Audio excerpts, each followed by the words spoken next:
2025 has been a crazy year for me. I've been to so many cool places, and the secret is that it's nowhere near over, and there is so much to come. The truth is that I've done all this on a ridiculously low budget. Now, I just graduated from university, and so I'm still working behind a bar, which means I'm not earning a ridiculous amount of money to be spending on all of these holidays that I've been going on. So how have I afforded it? Well, I've been resourceful with my money, and I've never used a travel agent.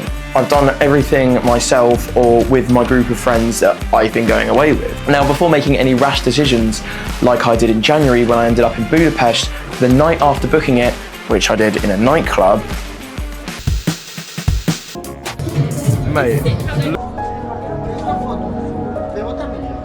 It's always important to have a budget in mind. Know how much money you have to spend, and then take a little bit away from that. Proportionately, if you were to have £500, take away 100, only try and spend 400. This allows a buffer, a backup amount of money, which you can use in case anything goes wrong, like missed flights, lost luggage.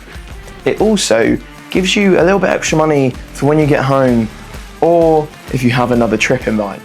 Now, on to one of the most important decisions you'll ever make when it comes to traveling: where to go.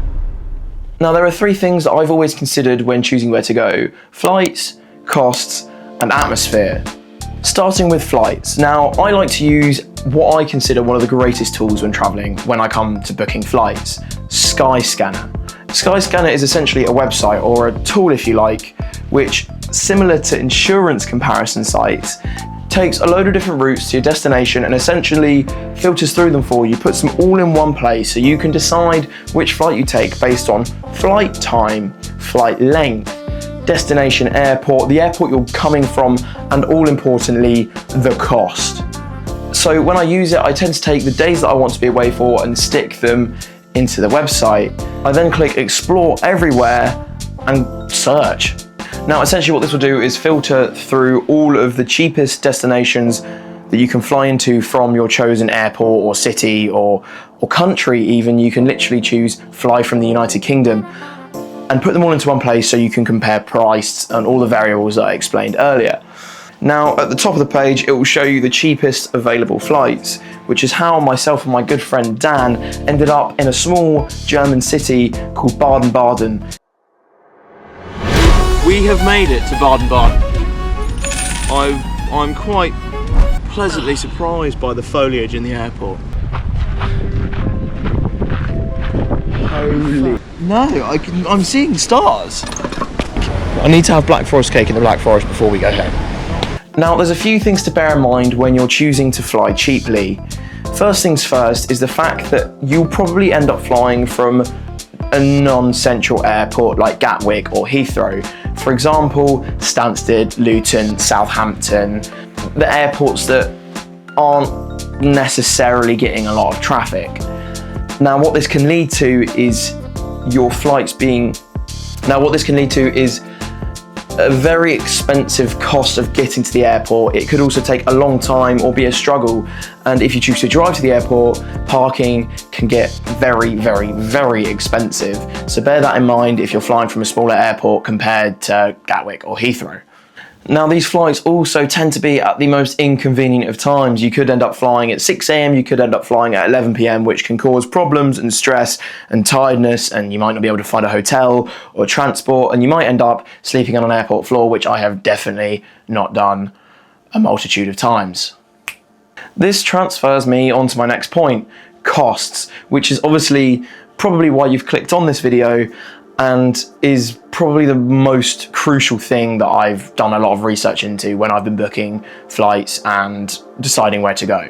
Now, when you get to your chosen destination, you'll need many things like somewhere to stay, things to eat, things to drink, and activities, and there's a lot of extra hidden costs like transportation from the airport to the city or around the city, or lime scooters or taxis, and these things you might not necessarily think about when you're booking. So bear that in mind as well. It's always good to do your research into how much it actually costs when you get to the place.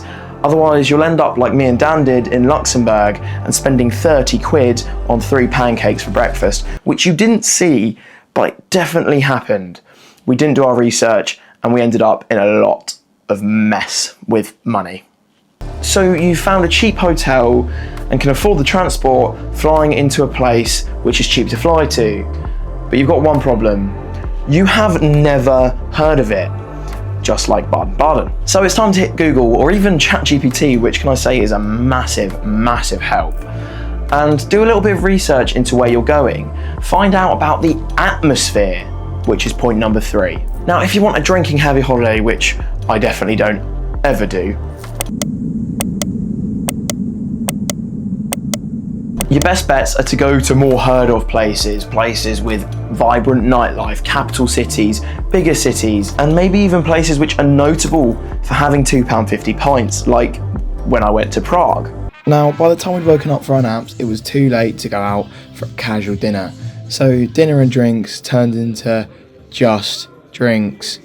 If you want a quieter trip, less focused on drinking and just more on taking in environments, looking at architecture, trying some beautiful foods, maybe go somewhere which is a little bit further out of a city centre, like one of the many towns and cities dotted around Lake Como, which, can I say, I've been to twice and I intend on going back. It's absolutely stunning and I recommend it for anyone. Now, while I've never recorded it, it's never failed to astound me in its beauty, and the food and the life and the culture is just something that I wish to live like one day. And it's actually not too expensive when you're there.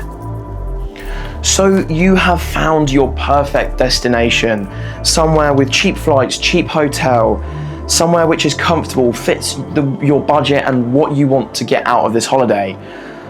What do you pack?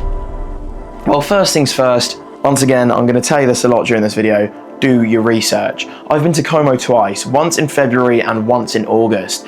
Now, if I hadn't have done my research, I would have ended up in jeans and a jumper in August when it was nearly 40 degrees, or shorts and a t-shirt in February when it was touching 15 and even colder in the evenings. And one thing I'll always take with me, whether I'm recording a video or not, is my camera. Now, this isn't as accessible to some people, I understand, and it's not a necessity. Your phone takes beautiful photos. For me personally, I always bring my camera with me because there's something so special about taking a DSLR or a mirrorless camera and taking beautiful photos. And when you compare them to what I've taken on my phone, it does actually make a massive difference. For example, when I went to Cambodia, which again, I'm sorry I didn't record, here are some photos for comparison. Now, there are always some very easily forgotten extras which never now leave my travel bag. Just have a look on the screen now. Obviously, when packing, please bear in mind that there are limits to how big your bag can be and how much you can take with you on holiday, because you really don't want to get stitched up at the airport and have to spend an extra £100 on a bigger bag when you could have spent £15 on it when you were booking the flight. So bear that in mind. Sometimes it is easier to bite the bullet and just take a bigger bag. I've never done it, but some people have more things to take than me. Now, here's a little funny story for you. In 2024, I went to Milan with my friends, which was also the first time I went to Como because we dotted around the north of Italy. We booked cheap flights, booked a cheap hotel. It was looking to be perfect. Then 2 weeks before, when I was just double checking things, I realized my passport only had 4 or 5 weeks of expiry on it. Now, while it would have taken me until the time I got home, it wasn't going to last the full length of the period which Italy needed me to have a passport for. Most countries need you to have 3 months to a year left on your passport after you depart the country. So double check that, because it cost me £280, all things included, to get up to London and get an emergency passport sorted. And that was a massive thorn in my side when I was doing everything on a budget. Now, when you're doing this, remember, some countries need a visa for you to enter. And visas can be expensive. They're not often too expensive. It normally ranges from about £20 to £40. And it obviously balances out depending on how long you're staying there, etc.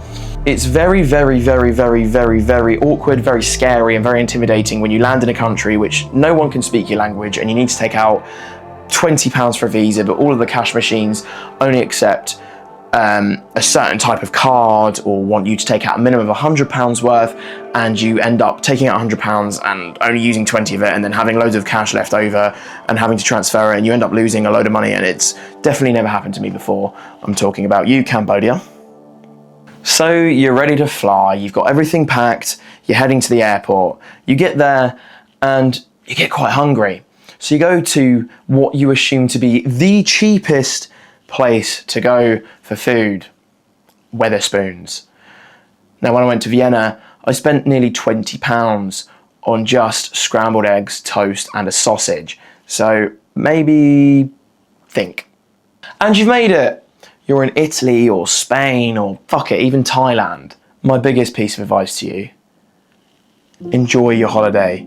Don't spend all your time faffing about budget, because it will take away from what's going on around you, the amazing time that you'll have with your friends, your family, and all the people around you. If you spend more than you have, money will always come back. You may never go back to the country that you're in. That being said, here are just a few extra tips on things that you can maybe think about when you are away in order to save a little bit of money. Now, food can be pricey if you eat at the wrong places. That goes for anywhere in the world, not just outside of the UK or whatever country you're flying from. You could find yourself spending €25 plus on a pizza and €10 plus on a cocktail with a view of the Colosseum. Now, while that view is breathtaking, you could walk 2 minutes up road and round the corner and find yourself in an equally beautiful spot with much cheaper prices and maybe better food. Now, similarly, if you are drinking, Irish bars tend to be the place to be. They attract all the tourists, they attract the locals, they generally have an incredible selection of drinks, but they do tend to get a little bit pricey. You can find yourself spending up to €10 on a pint of cider, which I would never, ever, ever consider, and definitely haven't done. Like, my fucking God, they can sting you. The thing is that the reason you know the drinks that they have is because they've been imported from another country, and so there is a huge amount of taxes and extra costs on them. So think about that. Maybe get on the piss somewhere else, a local bar, support the local environment. Just avoid the tourist tax. It's unnecessary. Go to the bar later, once you're already a little bit tinkered. Now, my next tip is that when you get to the country, get some cash out, because you could end up in a load of shit if you can't find an ATM. When I landed in Baden-Baden, we didn't have any cash on us, and they wanted cash for us to get the bus from the airport to the city centre. It was a massive pain in the arse.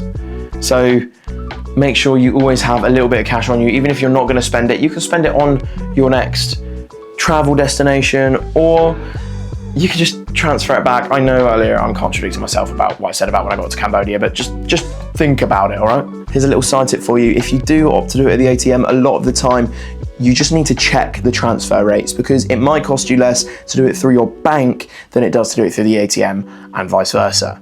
My final piece of advice is to search for cheaper alternatives when it comes to the costs of entering places, such as the Petronas Twin Towers in Kuala Lumpur, which I found €8 tickets to on trip.com, but it was nearly 30 if I went in at the door.